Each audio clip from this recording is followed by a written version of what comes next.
what my son's needs are, because like now he needs more space. I have to honor that as he grows. I have to see him in his potency, but at the same time, I'm like, I used to hold you in one arm. You know what I mean? Like, so it's kind of hard to let go in many ways, and so it's really important to hold on before you have to let go. And so when you're given that opportunity, I think that, you know, we should try to squeeze as much as we can out of it. Because one day they don't do this, they don't do gaga, and you know, they don't want you to be in their room, you know, one day. So it's like, to me, I was never separate from him. As Bryant knows, right? We'd be in the stroller. Bryant's like, when you coming? Like, we on the way, right? We would be, you know, he would go everywhere. And I think that also taught him values and, you know, entrepreneurship and leadership. He also saw me struggle. Right? He saw me like, you know, because, you know, I had my son when I was 23. Shout out to anybody who had babies early, right? Hey, right? And so a lot of people, you know, frown on that in our culture. And I was out of college, but it was young and I was figuring it out. But I really feel like that was critically important for me to learn and grow alongside my son in that way, and for him to see when, you know, we had like what he calls ant days and grasshopper days. Like ant days when you like, okay, let me see if I have enough things to make something to eat, right? Those are the days, right? And then you have like your grasshopper days when you have some money, right? And so I think my son, where we head, you know, now he has to be involved. I can't like have him over here, let somebody else do the work. No, I have to involve him so he can see the struggles and the challenges and the triumphs, and we go through that together. And so for me, that was important to involve him at every level so that he could also, because I don't know what it is to raise a man in a sense, like people say, oh, well, you know, as a single mother, you know, how do you, I know what it is to raise a sentient human being, you know, and I know that I'm capable of doing that. But I know that I'm not capable of doing it alone. And so having community was really critical. And also deciding that I'm going to make this time. I'm going to be with the baby, just like you said. I'm going to be here. I'm committed. I have this time. And knowing that, you know, ancestrally, we have looked after everybody else's children. I get to look after mine. And knowing that, you know, and I hear you when you said this piece. I always think it's so interesting that we're in this really interesting wave of white feminism where there's this whole thing about like self-care and relaxing and not doing too much or whatever. I'm like, but that's afforded by people of color, right? That make it possible for you to do these things. And so I look at that and I'm like, I'm thankful that I was able to do that. I still had to do everything else. Like I did not get to work, but I did get to have that time. And I believe we both got to have that time that is often taken away from us and often where we have to put other people's needs before our own. And we've had to do that for our entire cultural legacy. So when we do have these moments where we can configure a community that allows us to be with our children more, that allows for our children to be surrounded by people who we love and who love us, I think that that's the most powerful foundation, no matter. It's critical. And this is basically what, like the question that I was asking throughout my book as I interviewed dozens of other Black mothers and grandmothers. And so many of them said, your job is to, we have a lot of jobs, but one of your biggest jobs is to find a community for this child. Find a community that's going to love up on this child. And we talked today about why that's important in the postpartum period, but even, you know, as they age, right, as they get older, they need just to be surrounded by people that love up on them. Yeah. Should we move into maybe some questions to see if folks have questions and comments? Is that what we're on time? I would love to, let's do that. But before we do that, the book we did for the we, I just want you to really share with us what the we means for you and what it means for us. Yeah. The title comes from an interview that I did with Kat Brooks, who many of you are probably familiar with. So Kat sat down with me last July. She was in the midst of her mayoral campaign. She made some time for me. And we were, she was telling me her daughter, Jaden, at that point was 12. And she was saying, you know, Kat's been in the work for many, many years and doing work supporting families affected by police violence, families who have lost loved ones to state violence. And she was telling me that, you know, so that means that she's at a lot of rallies, as you know, she's in the streets. And she said sometimes her daughter will say to her, like, why can't we just like go to, you know, have a quiet dinner together? Why can't we go on a hike or whatever, like do these kind of things that are more just about their smaller family unit? And Kat said, you know, we do those things, but I tell my daughter all the time, and it's harsh, but we don't live for the I, we live for the we. And she said that, and I was just like, oh, yes, that echoes so much of what, not only what I'm hearing from other mothers who I talk to, but also the scholarship, like this long-standing scholarship on Black motherhood from people like Patricia Hill Collins and Audre Lorde, and you know, who talked about the central role that community plays in Black family life, and the fact specifically that as Black mothers, whenever we see a problem, like, oh, school's acting up, I'm gonna have to go out there and talk to them about this, or the hospital didn't treat me right, you know, or you know, I had to go advocate for my child getting appropriate healthcare services or whatever. We don't see the creating solutions as just being on behalf of ourselves and our individual family. We see the impact that it's going to have on the whole community, you know. And so there's this whole scholarship around other mothering and community mothering that speaks to that directly.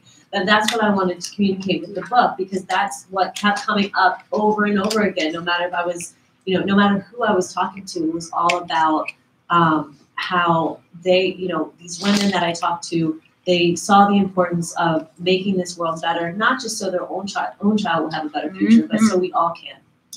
And so that's what I'm interested in, and that's the we that the title refers to.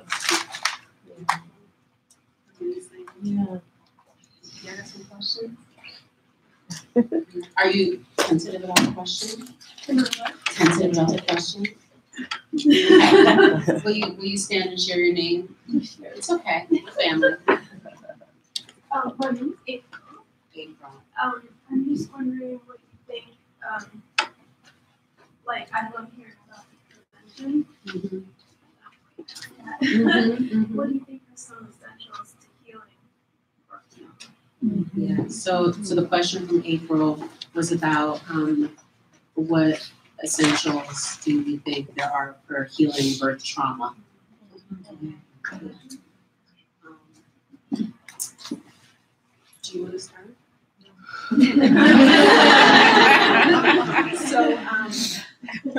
So thank you for that question, April. Thank you for being first. Birth order is important. So, you know, I so often in our spaces in the doula work, people come in and there's a mapping that takes place, and I never know who has what, but when they show up, I know it emerges. And there's certain things that trigger sensation, emotion to come up. And I believe it's important for us to visit these areas in ourselves, because our trauma has a very peculiar way of lodging itself in our tissues and staying there, and unless we free it. And then what happens is, in some cases, it can be it can be used as a powerful testimony that can help, you know, us move past or move through. But it could also be something that becomes a rudiment of disease or dis-ease, or, you know, something that affects our mental well-being, right? And so what I believe are some powerful keys. One, having an elder or an ancestral kind of presence, whether it's like, you know, like an ancestor in your community living or passed on, having rituals that you do along cycles. You know, we have this beautiful celestial resource, right, that animates us and that governs our bodies with the lunar cycles, right? And we can use the spaces. We're right now on the new moon, right, which started yesterday. And so the new moon in yesterday in Venus, right? And so we can use that love energy. We can use this energy to pour into ourselves and to love on ourselves and to give ourselves what we needed in those moments where our boundaries might have been transgressed, or where we might have experienced something that was outside of our grips, to control. I think also, journaling is a really powerful tool, sharing your story via writing, but also speaking. The voice is a really important and powerful tool that's given to each of us. And our voices are, when we speak, when we utter, whether it's singing or and singing is very powerful because the vagus nerve is activated, and the vagus nerve actually innervates every single organ in your body. So when you utter a sound, when you sing, like in the shower, I don't know if you do that. So, yes! Okay, so when you sing in the shower, you know what that does? That's like wrapping every single organ with love. It's also like altering your nervous system so that it's hardwiring it for safety, right? So if you think about like a lot of the singers that we've had, like most of them like that are famous, like have experienced a lot of trauma, right? And the voice, which is also connected to the throat chakra, right, is aligned with truth. And so truth telling, right, through song, there's a lot of songs that we have in our lineage you can pull from, or you can write your own, I think being in circles with other women, who've experienced trauma, having trauma-informed support workers that are uniquely skilled that can help walk you through, because there's a lot of value in, I think, therapy and psychotherapy and counseling, but I think there's also tools that are powerful that clinicians can't like help us access in the same way. So I think, having both pathways is really helpful. And then I think also by yourself, knowing that you are a healer, that you can heal yourself, that you can, when you're ready, access the channels where there's pain, and you can speak blessing onto yourself. You can do that today. You can do that every day. But know that you don't have to do it alone, and just, explore resources. I'm sure that people who are in the room that know of some, like locally, can find April and share with her, some of the resources that you might have or healers that you might know. But I think like exploring healing modalities, because there's different things that might touch you different ways, right? And help unlock the pains that you can visit it and face it, and then, like release. And we never forget the things that have happened to us, but we can change our relationship with the things that have happened through us. Mm-hmm. And so I think that's what's most important, right? When we visit it, we can figure out how we want to hold that relationship as we move on. And but obviously when we're ready, right? So I would invite everyone in the room to make sure that as there's questions that come up, that you find people, if you have resources, if you have anything to share, or if you've had a similar experience, that you speak to the other people who are sharing, so that we know we're not alone. Because a lot of times we feel like, oh, I'm out here to live by myself, and you'll find that like you're not, right? So make sure that you find other people and share with them, hug them, you know what I mean, and make sure you can reflect. I know there's other questions, but that was just a little bit, but I hope that was somehow helpful. Thank you. Yes. Yes, stand up to your name. Hi, my name is Deandra, and hi, and I'm a doula. I'm actually in practice with my daughter. So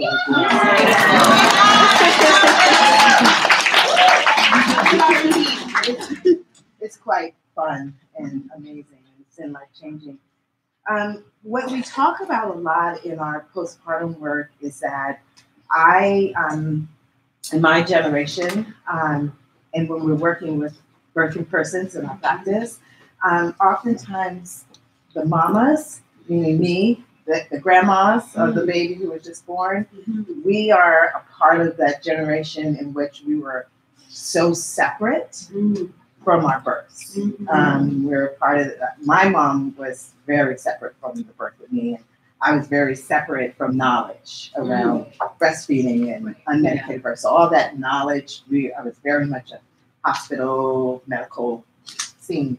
So we talk about often that when we're working with a family, a birthing person, we're finding more and more that there is no connection with their moms around birth. but then their moms want to be around. Yes. So where I'm going with that question is, we've been talking about, do we have a responsibility as doulas to maybe do a little doula-ing with the grandma, whether it's the grandma of the mom birthing, or the birthing person, or the grandma of the partner. So I would like to hear from either one or both of you around what tips or ideas, thoughts you have around that. I'm so excited about that question. I'm so excited about that question because it brings up my mic. Oh, it brings up my mic. Yeah, I mean, it's my own mom and I. So I'm 40. I'll be 41 next month, and my mom is 65, and so she was also of that generation where she's like, I didn't even think about breastfeeding you. It didn't even cross my mind. And she, like I said, she went back to work after 4 weeks, 4 to 6 weeks. And there were financial reasons why. It wasn't like she was like, I'm not trying to bond with you. We would great bond in our own way. I also don't want to make it seem like a person can't bond with a child. If they need to go right back to work, you absolutely can. But her experience was so different from the experience that I wanted to have, where I was so prioritizing the breastfeeding and all this. And I hadn't even thought that maybe someone could have supported her. That didn't even occur to me. Because I looked at it as, well, this is just now a new layer of our relationship that I need to kind of navigate and lead on. Like, we're going to be learning from each other. And she has told me, I learned so much from watching you. And I think it's been almost healing for her, because she is an older person now. She's retired. She retired after my daughter turned 2. She gets to spend that just luscious, long periods of time with her granddaughter that she wasn't able to spend with me, and I think it's very healing. But I love the idea of doulas, of that being a new layer of doula training, supporting families in that way, and facilitating those conversations that need to happen between the birthing person and the parent. And I love that you also said the partner's parent as well, because she's not my mother-in-law, but my daughter's paternal grandmother, she and I have this very rich relationship as well, because she takes care of my daughter, and she's someone who has guided me in becoming a mom as well. And it's just, I love the idea of us having that additional support. So yes, I endorse that mission personally. Yeah, Thank you. Yeah, absolutely. And what I would add is that one of the ways that you can kind of bridge into the conversation to see sort of where the family sits, what the family makeup is in one of your early meetings, you can kind of you can invite and say, anyone who will be present at the birth or in the early postpartum period, I'd love to invite to be at this first meeting. So then you get a sense of like what it's like. Is there a power dynamic between mom and the daughter? Is there weird stuff? And you'll intuit all these things when you get to see everybody and how they interact with each other. And then, like, does someone talk over the other? Like, all these things will show up, and you'll get a sense like, okay, there's work to be done here, and what can happen. Then you could, and also in a conversation prior even to that, you could say, one of the things I like to ask too is like, what's your relationship with birth? And I'm sure you have your ways of asking the questions, like, were you breastfed, and these types of things. What's your relationship with your parents, living or deceased? And there might be a moment there where it's like, oh, it's a little bit fraught, but I'd like to have my mom there, but we don't really get along. Like this kind of thing, where you can, say, is this something that you would be interested or willing to look at or repair as you're going to become someone's mother soon? And that might be an invitation to, like, bring in the work. But I absolutely recommend it, because if there is closeness, if you're in the same city, it's amazing if you can work together. Even people who are away, you can Skype and stuff like that too. But I do think that if you're sensing that there's a way that you can bridge more connection, you can create, hold space for everybody involved, and it looks like that's going to include, like, the grandmother, then absolutely, I would say, because then she'll have this sense of inclusion, and you could also help to create some glue between, everyone who's all going to be present on whether it's the birth and postpartum side. And you know, the postpartum side can be very challenging because mom's super vulnerable. So that whoever that person is, whether it's a mom or the mother-in-law or whomever or whatever role they play, like you want for your client to feel supported by everybody involved and not feel stressed. And so if you can work on that person and give them tasks and help them to feel useful in the process, then I think that them hearing that from you versus from her saying, this is what I need, you know, you saying, here's how it would be great for you to show up, could be probably way more impactful. And the one other thing I want to say is that also supporting, if the birthing person says like, that person just makes me anxious, I don't want them present. Yeah. It's so comforting just to have somebody tell you, that's fine, they won't be present. Exactly. You know, because you're not going to heal all the family relationships in that 9-month period up to the birth. Yeah. So just saying like, okay, they're not going to be in the room, that's fine, don't even worry about that. And you're that person. Yes. Like, I'm happy to be the main one. Yeah, I love it. Thank you. Thank you both. Thank you. And that's so beautiful. You should go next. There was a hand, right? Yeah. So my name is Lenny. I'm an ex-massage therapist, and so I want to do Keynote. But I also want to encourage people to the non-smoker as well, doing massage therapy, touch therapy. That becomes also a non-doer, but having that experience of working and knowing another, that it is such a beautiful experience. And it is something that the baby is going to they recognize the benefits as well. Yes. That the voice to be able to breathe and share in her experience and share massage. Just as also being a black therapist. Yeah. I've been a therapist for a long time in London.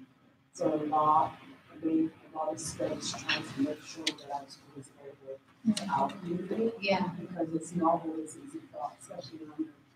It's not always easy for our community to access us because of expense or just because there are white people. Against white people that we do as an American therapist, we get lost in the shuffle because it's trendy or we become fashionable.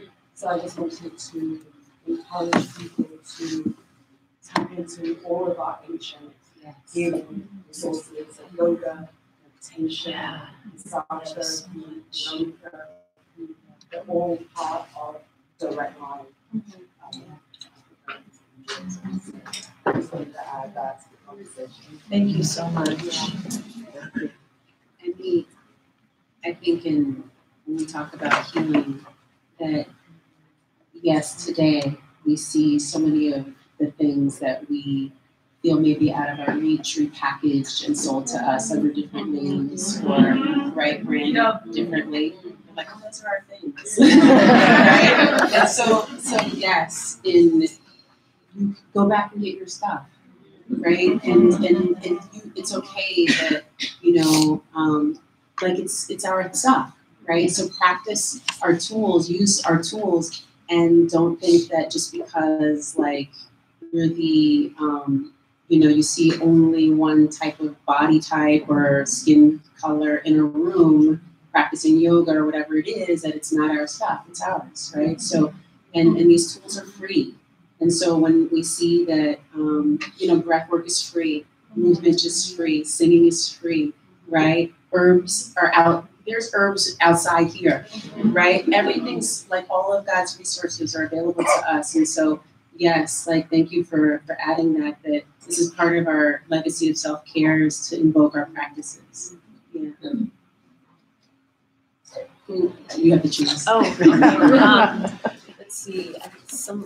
Yes, you. Last question. Oh, no, I'm sorry. It was Two more. yes, you standing up. Hi, I'm Yemaya. Hello, Yemaya. Yemaya. Yes, I'm sorry, Yemaya. I emphasize different types of healing, groups, intergenerational wound healing, and racial healing circles. You see Davis, etc. But I wanted to talk about being a child that was breastfed in community when there were bloodline, My first cousin, who's my aunt, also, she married my father's people, but she breastfed me, and she breastfed my cousin at the same time. So we were only a few months apart. So when I came to California and I started interacting with community, San Francisco, Berkeley, Oakland, we had an artist community. And we did some of those same things, the gardening, the herbs, and also we actually had to go to work. So there were certain people who were wet nurses while we went to work. And I was one of the wet nurses. I had a suddenly baby. I won't put in there. That I breastfed along with my two. And my mom took my oldest son with her for like 2 weeks and gave him a dry tip so that he would let go. And so there were things that were done community that we forgot about. That we don't do anymore. As you say that, I'm like, oh, that's how you get them to live. Yeah. Right now with my 2.5-year-old. You said that.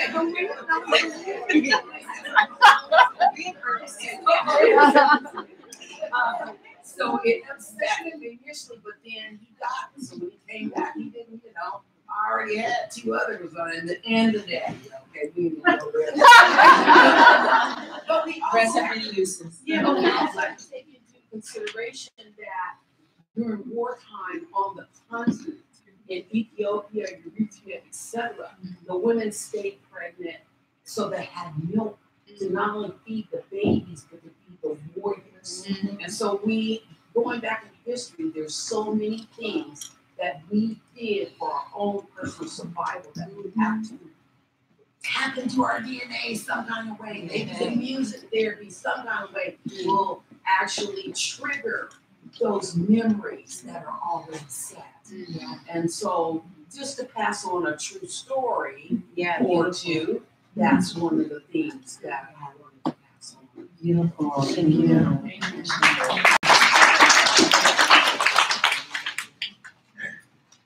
Did you want another question? One more question. Okay. Dani, you choose. I haven't chosen 3 times. I chose awareness. Go to this side of yes. Hi. I'm Tanisha, and I'm really thankful to come today. This is really healing and it's really nice to be seen. I am on the journey to become a single mom by choice. Looking for sperm donors, all this other stuff. And so with one of my main homework assignments to myself is being more vulnerable and asking for things that I need. So yes, thank you, but I need support. I need resources. Everything's looking real white. Everyone I look up and Instagrams, I'm trying to find it's all single moms by choice that are white women. I know I'm not alone. I know I'm not the only person trolling sperm banks right now, whatever the case may be, to start this journey. Because I want this to be black on every level. Everyone talking to people sharing their stories and support. So I know it starts earlier, way before I conceive. And so anyone has any tips, I welcome them. And thank you. Do you see her? Everybody saw her? Yeah. Okay, so we're gonna close, but we're gonna be hanging out. We can ask questions. We can gather, have a seance afterwards. but what I wanted to close with, there's a beautiful passage in Dani's book. It's actually the very beginning, and so when you read it when you go home, you'll see this. We grew up with this beautiful anthem by Whitney Houston, God rest her soul, called "The Greatest Love of All." Does anybody remember that song? Yes. And so when I read that, I got chills, and for 2 pages at least, I just felt these chills through my body about this concept of anthems and anthemhood in our community and song, and I thought about the fact that we really do need an anthem, and so since we're closing and we don't have the time to create an anthem, I would love for you to provide us with a mantra that we can leave with, and just some powerful words that we can share and call and response with our group here. Sure. Yeah. Well, thank you for that reflection on I write about how my mom and I used to sing The Greatest Love of All before we would go off to work and school in the mornings or after the song came out. And then my daughter and I listened to a lot of Dani Hathaway and Dani's version of To Be Young, Gifted, and Black. It's just so beautiful. But for us today, I really am drawn to the words survive and thrive. The word survival has come up again and again as we speak because we are in a situation where we have to figure out how to survive. But I also know that we can go beyond base level survival to figuring out how we can really thrive because we deserve that. So those are the words that I hope that we can just ground in and be our mantra, survive and thrive. Do y'all feel okay about that? Yeah. On 3. 1, 2, 3. Survive and thrive. One more time. Yeah, stronger. Yeah. 1, 2, 3. Survive and thrive.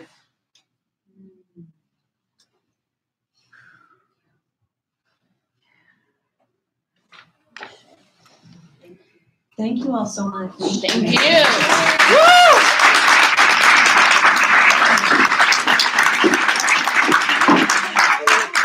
We give our keynote speakers one more huge round. Give it up.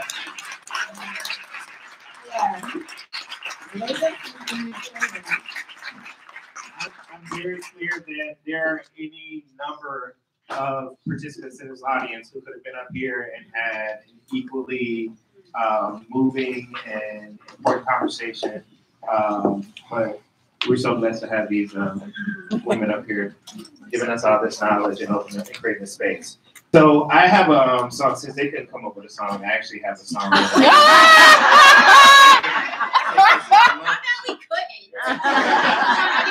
You was rushing. You gotta get downstairs, but it goes like this. Got the horse in the back and the horse in the